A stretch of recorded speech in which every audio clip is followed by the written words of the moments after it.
Ky shkrimi i Agron Dalipajt i publikuar më 3 april 2025 në Facebook përbën një thirrje të fuqishme publike dhe një akt rebelimi intelektual ndaj albanologjisë zyrtare, duke vënë në qendër të vëmendjes figurën e studiuesit Nikos Stylos dhe heshtjen e qëllimshme të institucioneve akademike shqiptare përballë veprës së tij.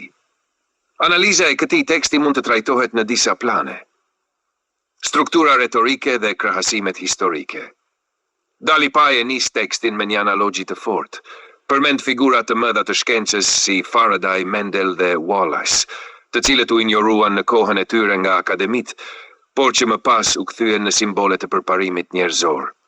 Kjo kasje retorike ka për qëllim të pozicionojë Nikos Stylon në të njëjtën linje, si një studiues vizionar që po sfidohet dhe përbuzet jo për mungesë vlerash, por sepse po thotë të vërtetën përpara kohe.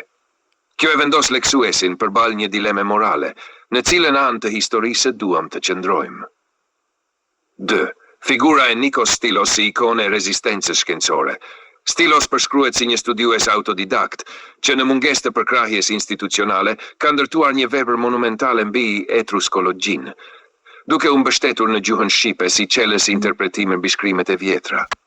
Kjo përqasje, që ndjek gjurmët e Iakovos Tomopoulos, Nermin Vlora Falashi dhe të tjerëve, paraqitet si revolucionare e mbështetur në një korpus të gjerë përmbajtjesh, mbi shkrime, afreske, libra dhe dekada kërkimesh personale. Me këtë, Dalipaj thekson se vepra e Stylosit nuk është thjesht një spekulim, por një përpjekje e gjatë, serioze dhe dokumentuar. 3. Kritika ndaj albanologjisë zyrtare dhe heshtjes së sinkronizuar. Një nga pjesët më të forta të shkrimit është kritika ndaj Akademisë së Shkencave dhe Institutit të Gjuhësisë.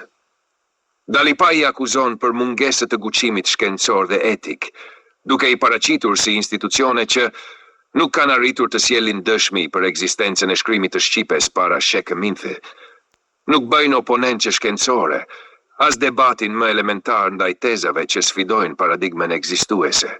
Janë në sinkron ideologjik me qëndrimet antishqiptare të qarqeve të huaja. Kjo akuzë është e rëndë dhe synon të zbulojë një strukturë të kapur, e cila nuk vepron në interes të së vërtetës shkencore apo të kombit. Thirrja për vetëdije kombëtare dhe ribërje të identitetit.